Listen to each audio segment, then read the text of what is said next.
Silent scan. Underground grid connected. Please insert your passkey. Passkey accepted. Downloading payload. The Deep, Part 2.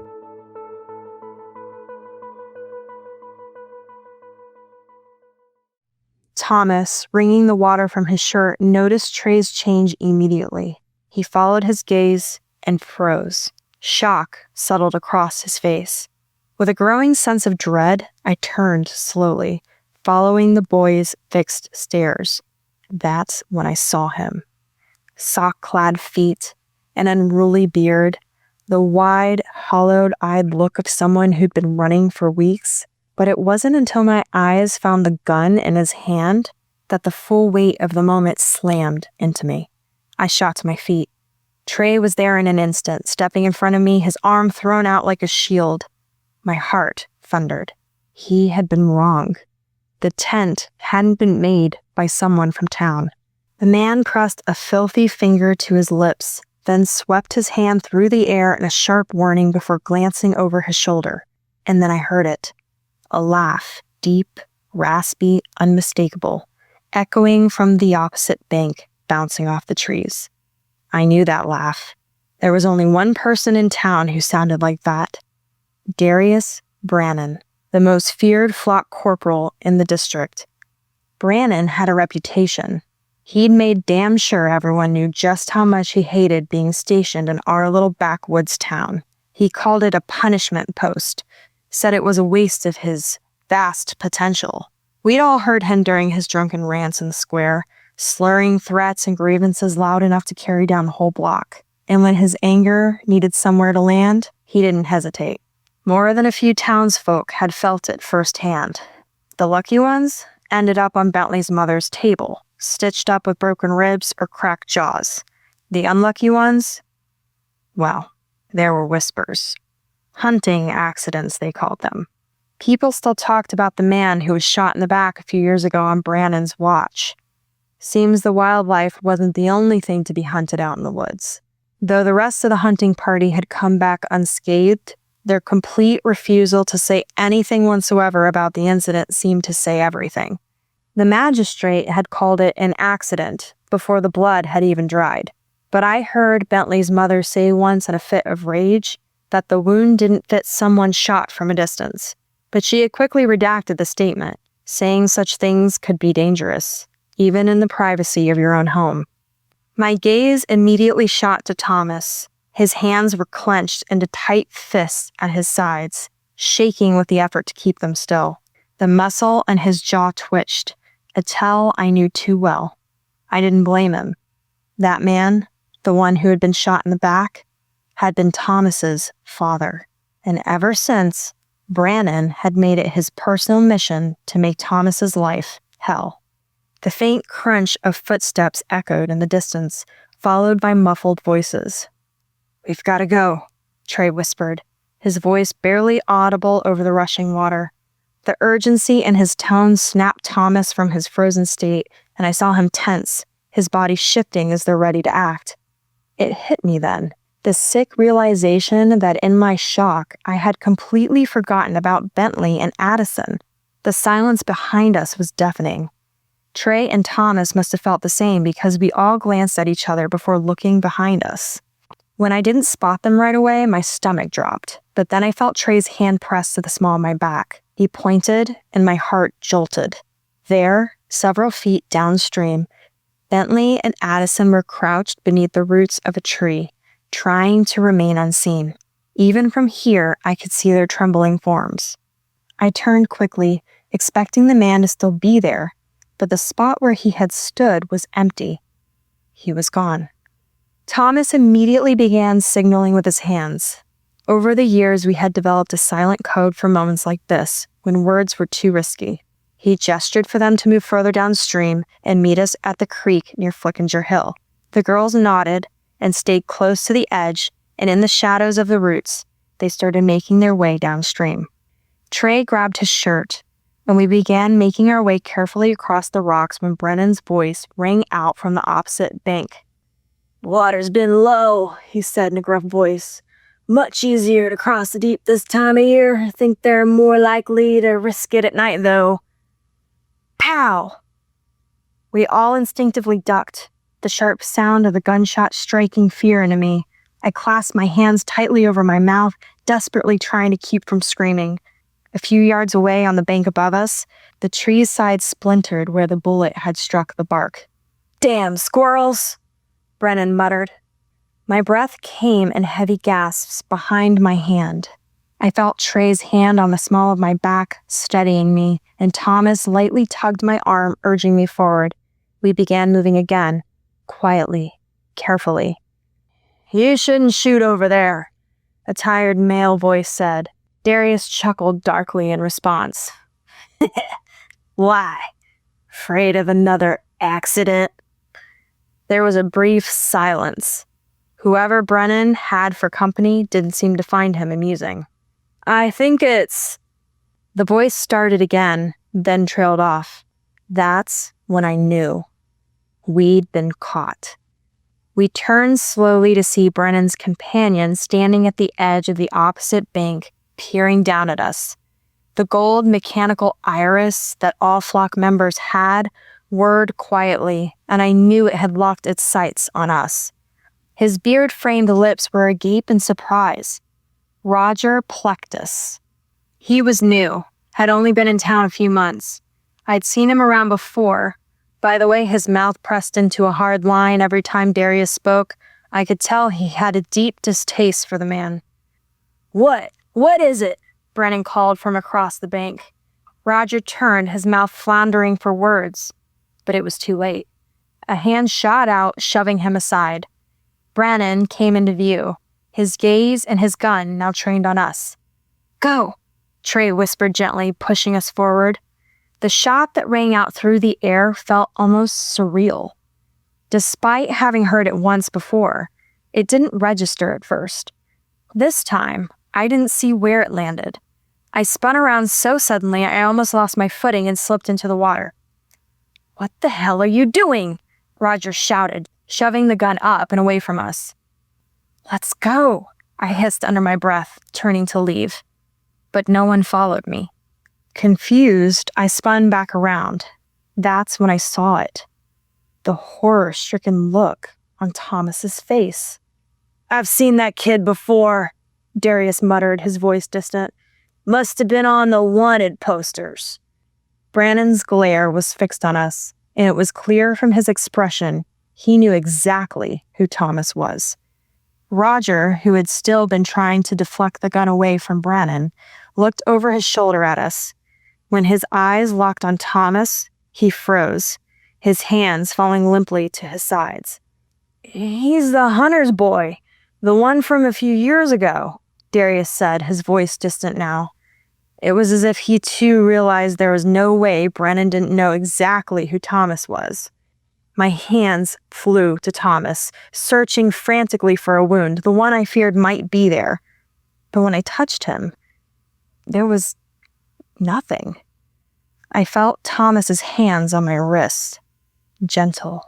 So gentle even for him.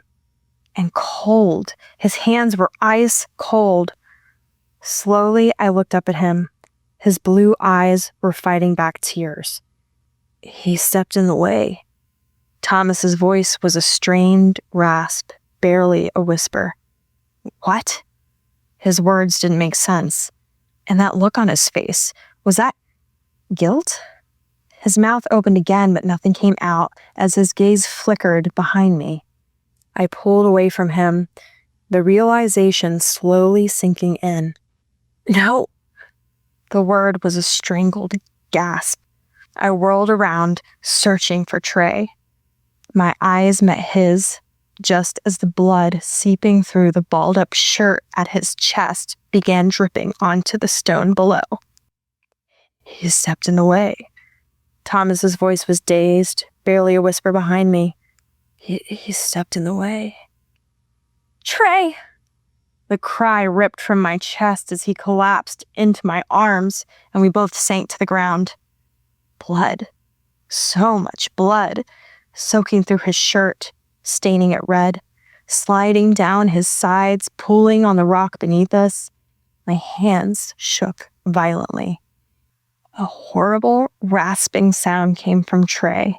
With each desperate rise and fall of his chest, blood seemed to pool more.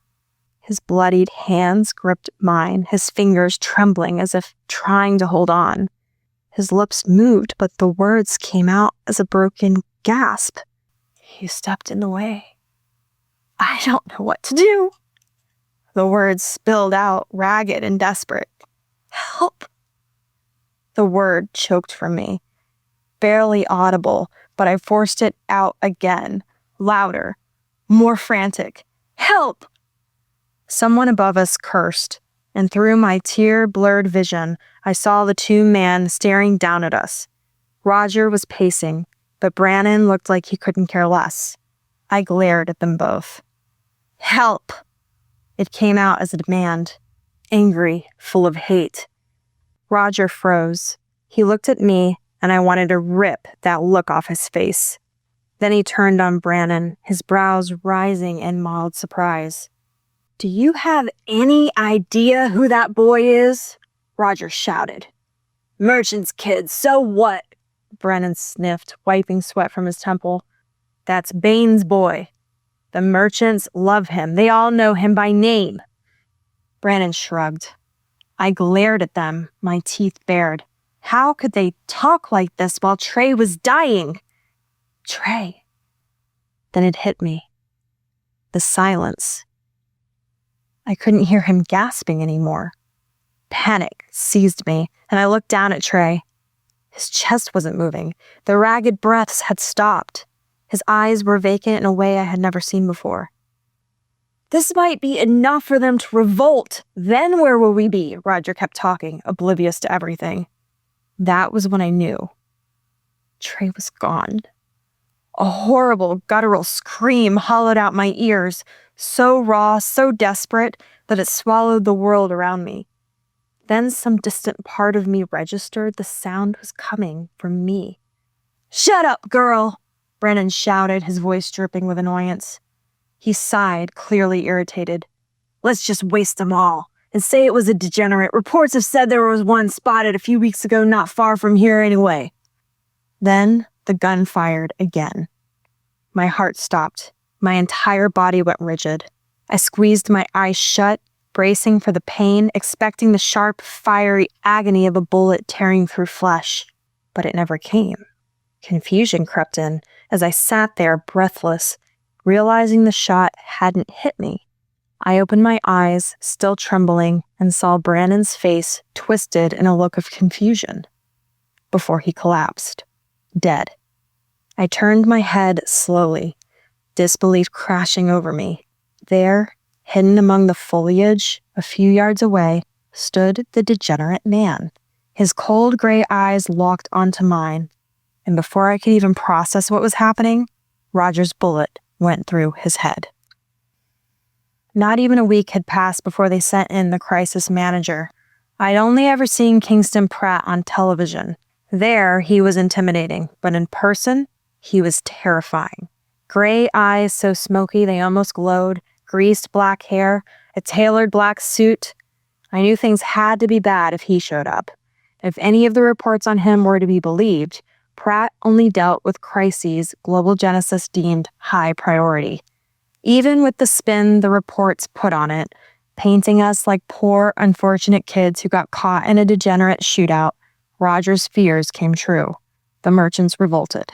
That's what my friends told me anyway, the few times I allowed them to see me. It wasn't just what happened that pushed people over the edge. It was who it happened to. They'd stayed quiet after the hunting accident, let it go. But not this time. Not after Trey. The death of a kid just hit differently. Everyone on that side of the tracks knew him. He belonged to them. He was one of theirs. And me, I was his. Maybe that's what kept me from getting out of that bed. His words wouldn't stop playing in my head. I feel the same. Like I said, nothing's changed. Thomas was right. Trey stepped in front of him, but he also stepped in front of me. And back then, I knew there was some part of me that would never reconcile with that. Sleep was fleeting. I'd only doze off when my body was completely exhausted and wake no more than an hour later. Sometimes when I slept, I dreamt of absolutely nothing. Other times, I was haunted by nightmares so vicious my mother would come running, hearing my screams from the other room. Being awake wasn't much better. I spent most of my time staring at a spot on the wall, trying to think my way out of that horrible day, and coming up short, because Trey was already gone, and any brilliant plan I might have come up with was too late. When the curfew was enacted, I guess I shouldn't have been surprised when my mother woke me to tell me Kingston Pratt had showed up at our door. He'd walked into my room moments later, the only color on him his red alligator shoes. I hadn't let myself look at them too long. They were the color of blood, and all I could think about was the way it had spilled down the sides of Trey's body. After the usual protocols, introductions, a scan of my arm, a prick to my finger, he had sat down in a chair provided by my mother. My parents had wanted to sit in, but one look from Pratt shut that down before they could even finish the sentence. The black-suited agents flanking the door had been overkill. My parents never would have dared interrupt a government official interrogation. I suppose I should have been scared, but honestly, I couldn't care less. Pratt spoke calmly, jotting notes on a single pad of paper. He impressed upon me the importance of recounting every detail. So I did. I told him everything. I didn't bother censoring a thing. Maybe it was reckless, but I was angry. And honestly, I just didn't care anymore what happened because of it. To my surprise, when I finished, he thanked me, politely. He asked a few follow-up questions, then had me recount the entire story 3 more times. When he was finally done, he gave me a toothy, practiced smile. "Rest assured, all will be righted," he said, his voice surprisingly pleasant. Then he stood and left, taking his guards with him without another word. That night, an announcement was scheduled for the town square. Mandatory attendance. For the first time all week, I got out of bed on my own. Curiosity dragging me there. I wanted to see exactly how Pratt intended to write things. I should have known. That crocodile smile of his was just a mask, hiding something far more terrifying. After the announcement, I felt better, lighter somehow.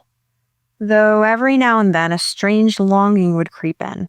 For something or someone, or I got the sneaking suspicion I had forgotten something important. I didn't realize anything was wrong until months later, after the dust had settled, after life resumed in that eerie, hollow way it does when no one talks about what really happened, because no one remembered what really happened. That's when I found the diary I'd hidden beneath the floorboards of my room, and that's when I remembered. All the things, the people that had been erased. Nobody remembers Trey. Ask anyone in town and they'll frown, shake their heads, maybe mutter that you must be confused. I even asked his father. Asked him if he remembered his son. He looked me dead in the eye and said, "I never had a son." From what I can gather, they erased our memories that night in the square. Rewrote the story, replaced the truth. My guess? They used the Genesis cards, modified the data, reprogrammed the mind. I tried for years to get Bailey, Thomas, and Addison to remember. Eventually, I stopped trying. Though sometimes Thomas looked at me, not the way he used to, full of longing, but with something heavier. Then his brows tighten, and he shakes his head like he's trying to shake off a dream he can't quite remember. I don't know why I remember and they don't. I've read the diary pages 100 times trying to figure it out. Took me a while to figure out that maybe it was because they don't want to remember. Maybe it hurts too much. But the signs are there, if you know how to see them. A slight tremor in the hand, that too long pause before answering, the distance in their eyes. Whatever they did to us, it wasn't flawless. We never went back into the woods. Never returned to the deep. Ask anyone why, and they'll just frown. Shake their head again, but their hands tremble. Because the body remembers, even when the mind doesn't. This is Blake C. Holloway. We hope you have enjoyed this production of The Deep, Part 2 by Blake C. Holloway. This program was produced and directed by B. Holla Entertainment. Text copyright 2025 by Blake C. Holloway. Production copyright 2025 by B. Holla Entertainment. All rights reserved. This is a copyrighted work. Unauthorized copying or distribution is a crime. Transmission terminated.